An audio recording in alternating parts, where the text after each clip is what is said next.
Emmanuel Macron se fait financer par Guillaume Soro, qui espère revenir au pouvoir si Macron vient lui-même au pouvoir.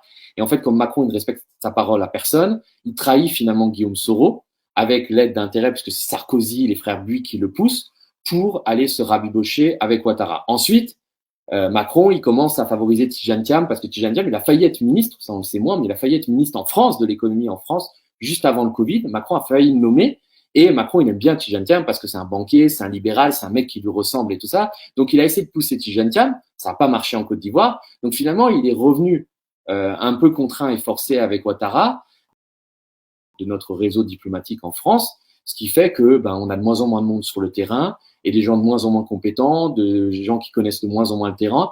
Et le niveau des ambassadeurs qu'on envoie en Afrique, c'est assez inquiétant. Quand même, l'une des premières avec l'Afrique du Sud, économique d'Afrique subsaharienne, c'est le Nigeria, où Macron est d'ailleurs passé en stage à l'ambassade de France au Nigeria, et on envoie comme ambassadeur un monsieur qui s'appelle Marc Fonbostier, que les Togolais, les Guinéens connaissent bien, et qui est surtout célèbre pour avoir été rappelé de son poste de consul à Hong Kong en 2010, parce qu'il avait volé des bouteilles de vin lors d'une soirée de la haute société. Il avait pris 2 bouteilles de vin à 2000 ou 3000 $ chacune, il les avait planquées dans son pantalon, et il était sorti de la soirée, et il s'était fait choper par la police hongkongaise, et évidemment, il était consul de France, il s'était fait rappeler de son poste à Hong Kong, et au lieu de le mettre soit de le virer, ce qui aurait été logique, ou de le mettre dans un placard ad vitam aeternam dans les combles du Quai d'Orsay, on a nommé ce monsieur en Afrique qui a fait des postes comme le Togo, où il a soutenu Fornas Ingbe, comme la Guinée, où il a soutenu Alpha Condé, puis Doumbouya, et maintenant on le met au Nigeria. C'est quand même une sacrée image de la France qu'on donne.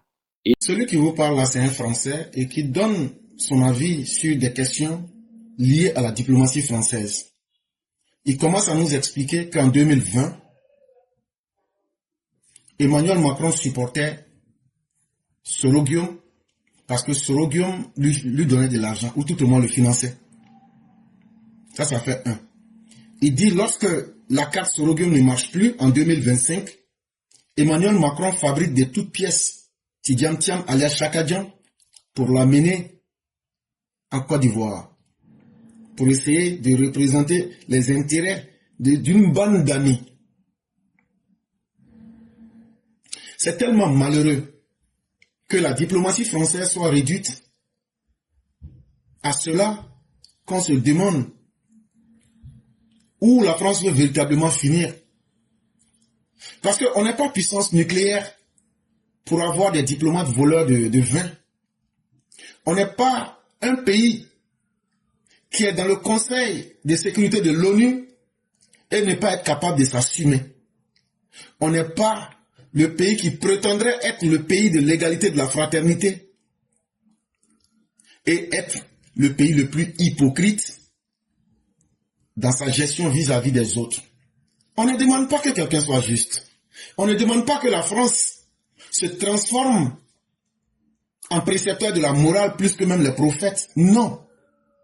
Mais lorsque nous avons vu la position américaine le 3 janvier 2025, lorsque nous avions vu l'attaque de l'Ukraine, on comprend que tous ceux qui ont un pouvoir comprennent que leurs relations avec les États plus faibles sont basées sur le pragmatisme. Voilà ce que je veux, je m'arrange à l'obtenir. Or, la France, qu'est-ce qui a fait la faillite de la diplomatie française, surtout sous l'époque de M. Emmanuel Macron? C'est simplement son manque de vision. C'est simplement son incapacité à accepter la réalité comme telle. Ils ont pensé que nous sommes encore dans les années d'avant les indépendances et que les Noirs et Africains en particulier de l'Afrique de l'Ouest n'ont pas grandi. Mais c'est ce que nous pourrions penser. Mais tel n'est pas le cas. Même dans le Moyen-Orient et même en Europe, aujourd'hui tout le monde critique la diplomatie française. Et tout le monde est d'accord que cette diplomatie-là est carrément à la traîne et qu'elle est dépassée. Et c'est ce qui fait que la France continue de perdre en influence, que ce soit en Afrique, que ce soit au Moyen-Orient, que ce soit en Europe même. La France aujourd'hui n'a plus les hommes qu'il faut parce que sa politique de l'hypocrisie et de l'hésitation permanente aujourd'hui est en train de détruire la France. Et pour mieux illustrer cela, le Figaro qui date du 13 octobre 2024, il y a une chronique qui est parue dans le Figaro et voici ce que cette chronique-là nous dit sur la débâcle et la déchéance, la faillite de la diplomatie française à travers le monde. Sous l'effondrement financier pointe une autre débâcle moins inquiétante, non moins inquiétante, celle de l'image de notre pays en Europe et dans le monde. L'article commence par nous dire que c'est vrai, hein, les grèves, tout le désordre qu'on voit, les gilets jaunes, la SNCF, tout ce qu'on voit, on est d'accord, on va augmenter l'âge de la retraite, on va faire ceci. Il dit tout ça là, tout le monde sait que c'est un problème d'argent. Ça veut dire qu'il n'y a plus l'argent. Or, tout le monde sait que la France là, c'est dans escroquerie sur les pays que la France là arrivait à être la France. Mais aujourd'hui là, la France ne peut plus être la France parce qu'à force d'être dans l'hypocrisie, là où la France pouvait se nourrir là, tout le monde s'est révolté contre elle. Ils disent que c'est ce qui fait aujourd'hui, il y a un effondrement financier, il y a une catastrophe financière en France. Ça, c'est vrai. Mais que ce que tu vois, cette catastrophe financière là, que ça, ce n'est rien. Qu'il y a une autre catastrophe qui est encore plus grande. C'est qu'en plus d'être financièrement perdue, la France même est en train de perdre sa crédibilité. La confiance que les gens et l'image que les gens avaient de la France à travers l'Europe et dans le monde, c'est ce qui est en train de tomber même aujourd'hui. Comme François Mitterrand avec la relance à contre-courant et la construction du socialisme dans un seul pays, Emmanuel Macron a mis la France en faillite avec sa stratégie du quoi qu'il en coûte. Et qu'est-ce que Emmanuel Macron choisit comme stratégie politique? Il se lance dans des situations sans mesurer la conséquence. Pour lui, les conséquences, ce n'est pas lui personnellement qui va les assumer, ça sera l'ensemble des Français. Et donc, quoi qu'il en coûte, ce n'est pas lui qui perd, ça sera chacun et chacune des Françaises qui va perdre et qui va assumer les conséquences. Et c'est pourquoi il se met dans des stratégies douteuses, dans des stratégies qui ne portent pas, comme par exemple soutenir des Soroguem sur le sol français, comme par exemple soutenir des Tidam-Tiam en 2025 en Côte d'Ivoire. Et ce sont des stratégies qui finissent par affaiblir la France à travers le monde. En 2024, comme en 1983, et donc ici, de la même manière qu'Emmanuel Macron se comporte, c'est comme ça que François Mitterrand se comportait quand il était au pouvoir. C'est-à-dire François Mitterrand, lui, il était à contre-courant de la réalité. C'est-à-dire que là où les choses doivent se faire, la manière où les choses doivent se faire, là, lui, il choisit le chemin contraire. Dans le cas d'Emmanuel Macron, lui, il dit, voilà ce qu'on veut, on va faire ce qu'on veut, que ça marche ou que ça marche pas, c'est pas moi, je vais assumer les conséquences. Donc, c'est pourquoi l'article nous fait le parallèle entre les deux, pour dire que c'est la même politique, c'est-à-dire celle qui conduit à l'échec de la France. Comme en 1983, à l'image de la Grèce en 2009, notre pays doit choisir entre la thérapie de choc ou la mise sous tutelle par le FMI, désormais assisté par l'Union européenne et la Banque centrale européenne. Et donc la France en réalité se porte plus mal que ce que les Français imaginent. La France, quand bien même qu'elle voudrait cacher la réalité, est aujourd'hui comparable à la Grèce en 2009. Aujourd'hui, la France est comme la Grèce qui était obligée d'être mise sous tutelle du FMI, supervision internationale.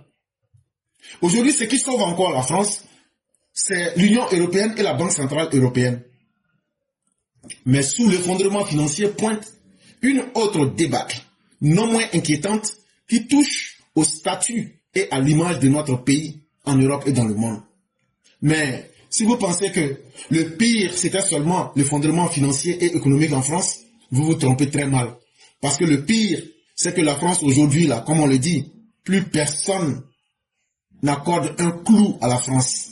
La France est aujourd'hui devenue, quand vous regardez les propos et les positions d'Emmanuel Macron, qui se dit et qui se dédie et qui est dans l'improvisation, la France est devenue aujourd'hui une scène de comédie à travers ses dirigeants et des diplomates et toute l'incapacité à pouvoir produire de la réflexion et à pouvoir être cohérente dans ses idées à travers le monde. Et quand c'est comme ça, plus personne ne te respecte. À Villiers-Cotterêts, depuis la Cité internationale de la langue française, où se tenait un sommet de la francophonie, déserté par les États africains, qui se pressent à Pékin et à Moscou, Emmanuel Macron a provoqué un tollé en appelant à un boycott international des livraisons d'armes à Israël. Et donc tellement incapable de séduire, même lors d'un sommet de la francophonie, les gens ont compris que la France n'est plus un partenaire qui fait effet.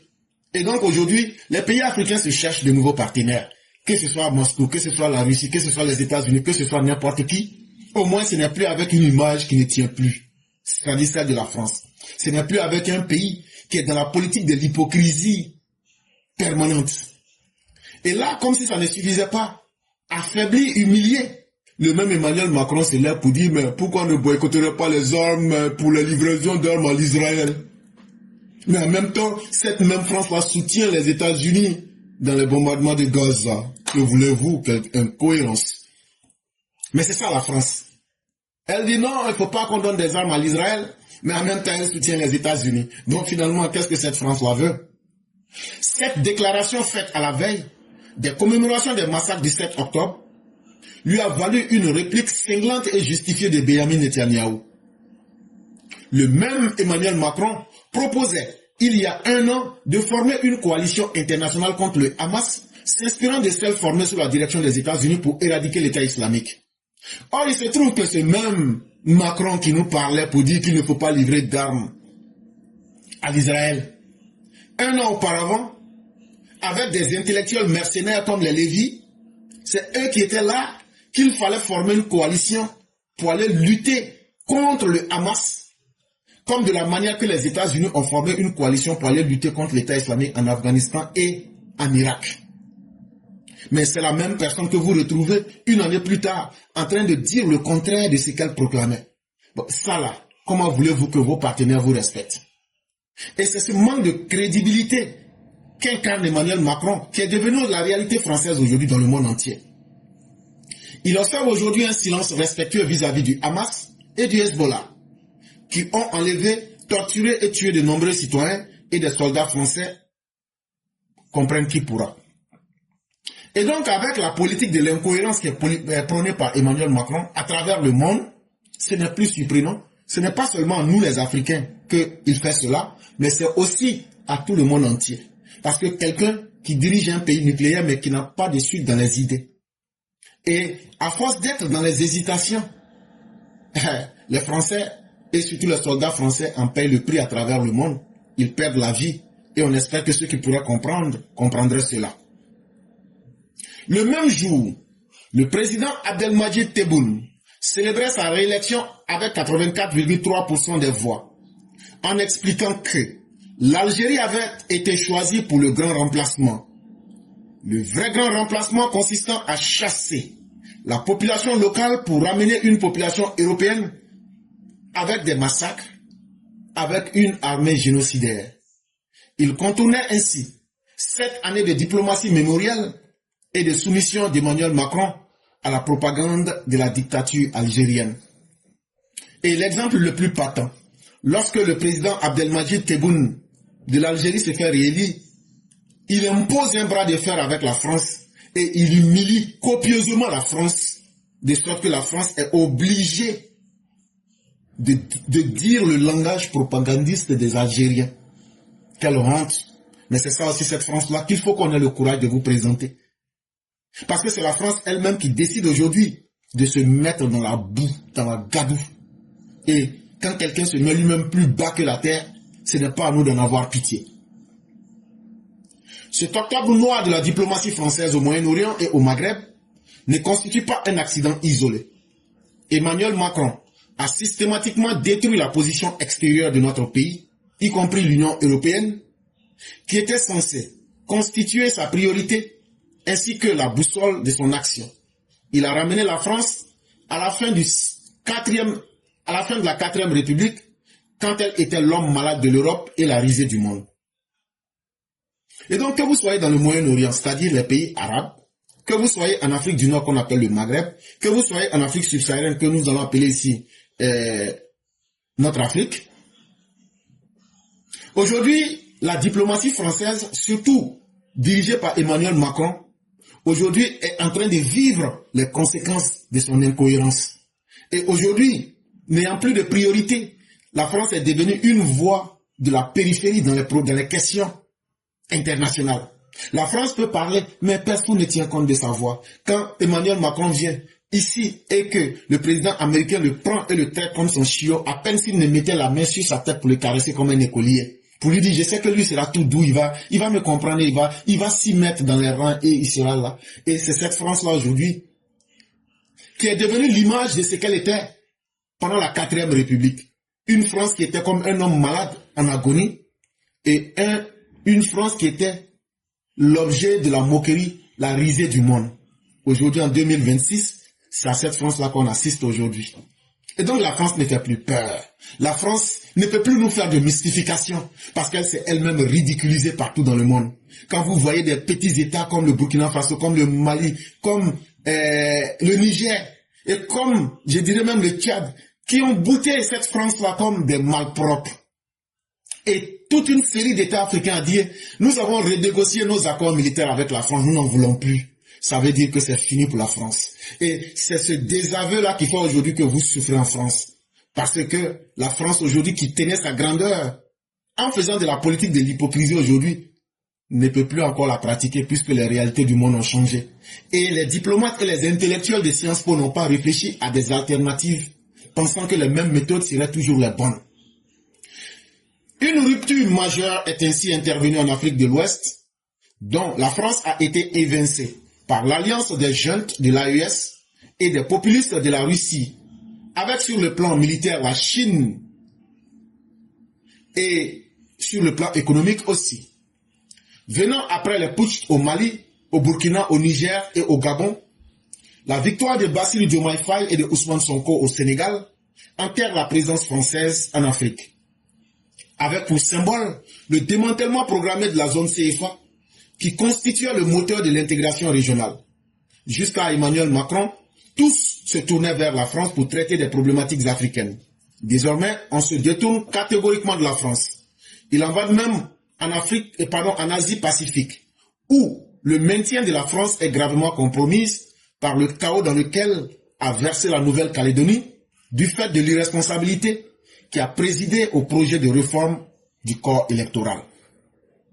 Et donc, étant africain, est-ce que ça vaut encore la peine de vous parler du désaveu que la France subit dans nos pays africains? Tout le monde le sait, on n'a plus besoin de vous rappeler cela. La question qu'on se pose, qu'est-ce qui fait défaut aujourd'hui chez la France pour qu'elle soit devenue aujourd'hui la risée internationale? Qu'est-ce qui manque? Ce qui manque en réalité, c'est que cette France-là ne réfléchit plus. Cette France-là ne travaille plus et cette France refuse de regarder que le monde a évolué et que nous ne sommes plus à l'ère de la pierre taillée, mais que nous sommes à l'ère de l'Internet 3.0. Et que celui que tu peux négliger là, il sait depuis Bamako, il sait depuis Agadez, il sait depuis Bobo Dioulasso, il sait depuis Abidjan, il sait depuis Bamako ce qui se passe dans le palais de Matignon, parce que l'Internet nous permet de voir et l'Internet vous a démystifié. De la même manière que les premiers citoyens sénégalais sont allés faire la première et la deuxième guerre mondiale et ils ont vu le blanc être en train d'être canardé. Ils ont vu que le blanc n'était pas un immortel. Cela a donné une prise de conscience qui va faire naître le mouvement de la négritude et ça a donné une certaine conscience qui va permettre la décolonisation de notre Afrique. Parce qu'on allait voir chez le blanc n'est pas immortel, le blanc n'est pas un dieu, le blanc peut mourir parce qu'il est mort au front comme nous. Le blanc peut se prendre du plomb et finir 6 pieds sous terre. Aujourd'hui, l'Internet est venu et nous a dit, je reste à Bouaké, je reste dans l'endroit le plus reculé de Kinshasa. Et je vois comment la première dame française à peine gifle Emmanuel Macron. Et donc tout est démystifié. Et donc la superpuissance est démystifiée. Dans son fond, nous voyons ce qui se passe. Aujourd'hui, l'effet miroir du monstre nous a permis de savoir comment approcher ce monstre-là en mettant un miroir en face de lui. Quand le monstre pense qu'il est le plus beau et le plus puissant, il oublie que nous lui donnons le miroir et que nous avançons progressivement vers lui. Ça, en psychologie, on appelle ça l'effet miroir. Vous tapez sur Internet, vous allez comprendre de quoi il est question. Et aujourd'hui, tout échappe à la France. Que ce soit les questions militaires, que ce soit les questions économiques, que ce soit les questions d'élection, que ce soit les questions d'idéologie, tout échappe à la France.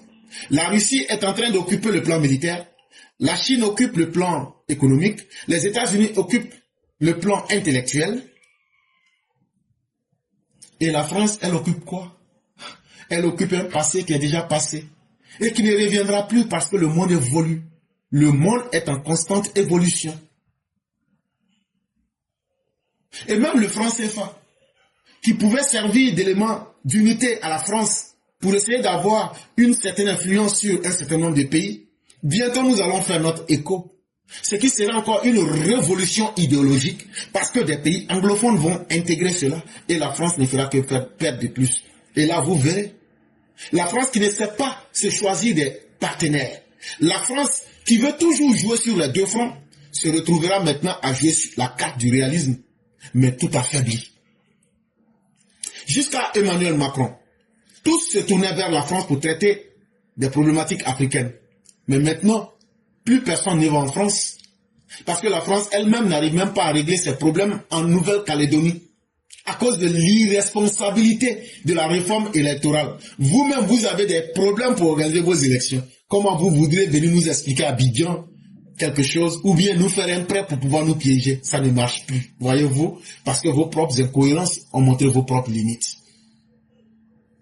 La diplomatie française a également accumulé un revirement et un revers à propos des guerres en Ukraine et de Gaza, qui ouvrent une nouvelle ère stratégique et constitue la matrice du XXIe siècle. Après avoir témoigné d'une complaisance inouïe envers Vladimirovitch Poutine, en continuant à dialoguer avec lui, plusieurs mois après l'invasion de l'Ukraine, le président français a basculé dans un interventionnisme débridé, proposant d'envoyer des troupes au sol que même Volodymyr Zelensky n'a jamais demandé. Et ce tout en restant parmi les derniers pays en termes d'aide militaire à Kiev. Voilà un homme qui se dit puissance nucléaire, c'est qu'ils ont en réalité. Mais en réalité, un homme petit qui a la tête d'un grand État et qui ne fait pas d'effort, qui ne fait que l'effort des petits hommes, des petites gens. C'est-à-dire ne rien faire, c'est-à-dire la médiocrité. Et donc, quand il y a une question où la France devrait avoir une position assumée, une position directe, une position pragmatique, comme par exemple dans l'invasion de l'Ukraine, on retrouve Emmanuel Macron qui est dans un interventionnisme à double sens débridé. Tantôt, on va envoyer des troupes au sol, tantôt, on va intervenir, tantôt, on va faire cela. Il est dans une complaisance. Mais quand on lui dit quelle est la quantité d'aide réelle que tu peux apporter, je n'avais pas encore réfléchi à cela. Quelle honte. Et donc, la France est devenue aujourd'hui un pays de bavardage, des bavards qui ne réfléchissent pas et qui ne savent pas leur grandeur, mais qui ont même plutôt noyé et coulé cette même grandeur. Dans la lignée du fiasco, de sa médiation mornée au Liban après l'explosion du port de Beyrouth, due à la corruption du Hezbollah, il n'a cessé d'osciller au Moyen-Orient. Sa perte de crédibilité est telle que la France est désormais tenue à l'écart des discussions stratégiques entre les grandes démocraties occidentales. Comme l'on l'a vu au sommet du G7 de Borno, Egnasia, à propos du Moyen-Orient et des risques d'escalade avec l'Iran. Et c'est pourquoi, lors du dernier sommet du G7 en 2024,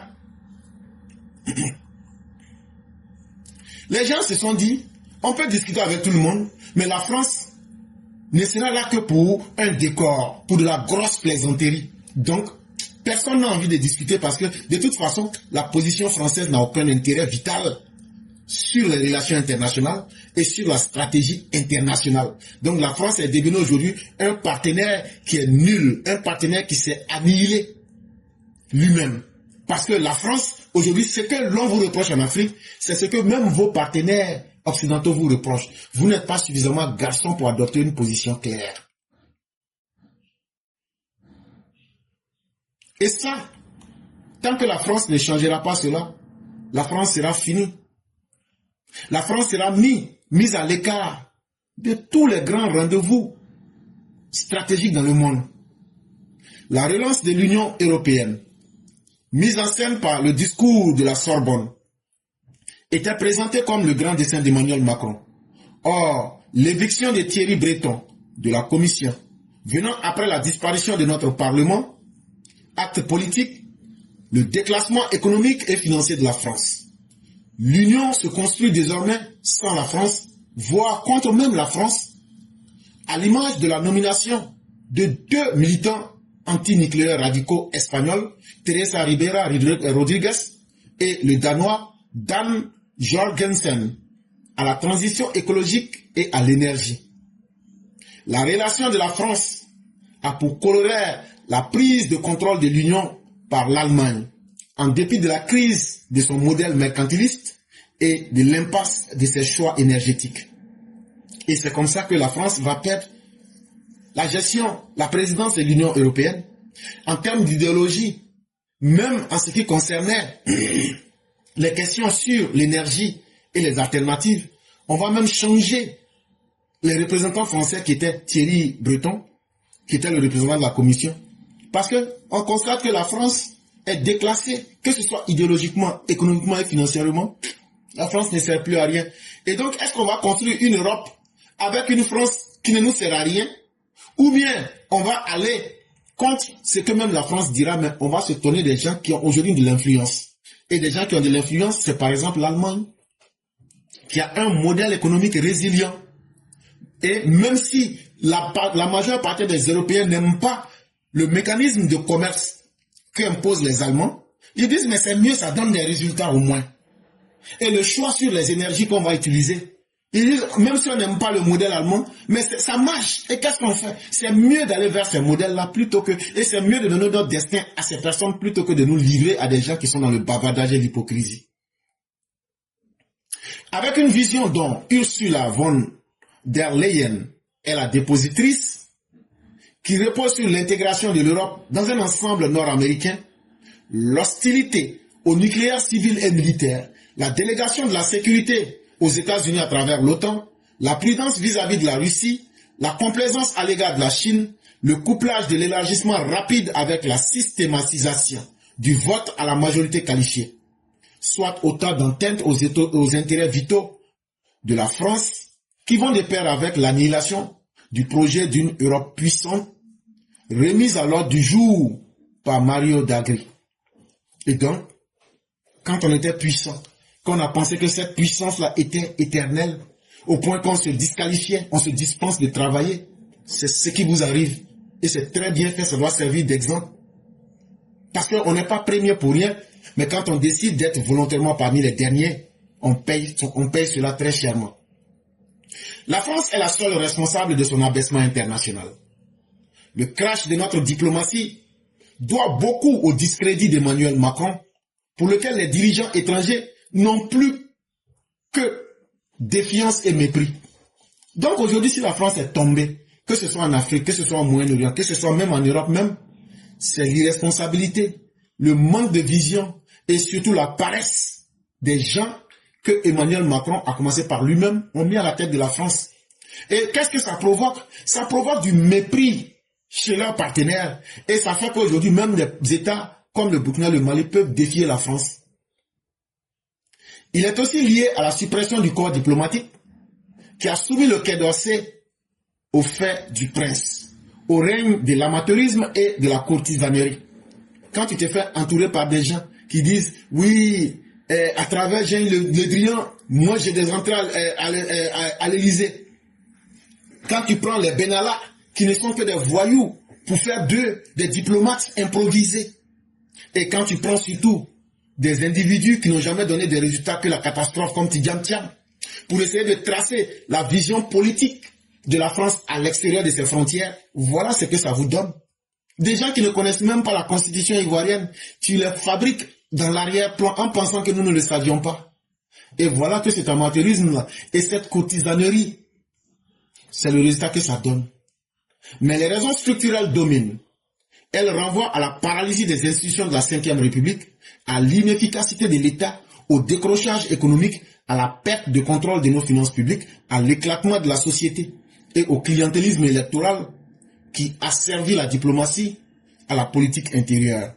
Et donc, la France est aujourd'hui devenue un État dont la diplomatie est rouillée à cause des incohérences et du clientélisme politique et même électoral, des micmacs et des petits jeux qui ont fait éclater la société française. Et en plus de cela, quand la disette financière économique vient s'ajouter, parce qu'il y a une mauvaise gestion des finances publiques en France, ça ne peut que donner l'éclatement. Et donc, de la même manière que la France est en train de s'exploser à l'intérieur, c'est de cette même manière que sa diplomatie est en train de foutre le camp à l'extérieur. Et donc c'est bientôt. La France, comme demain on parle de langue morte, la France doit compter s'inscrire parmi les nations mortes d'ici peu.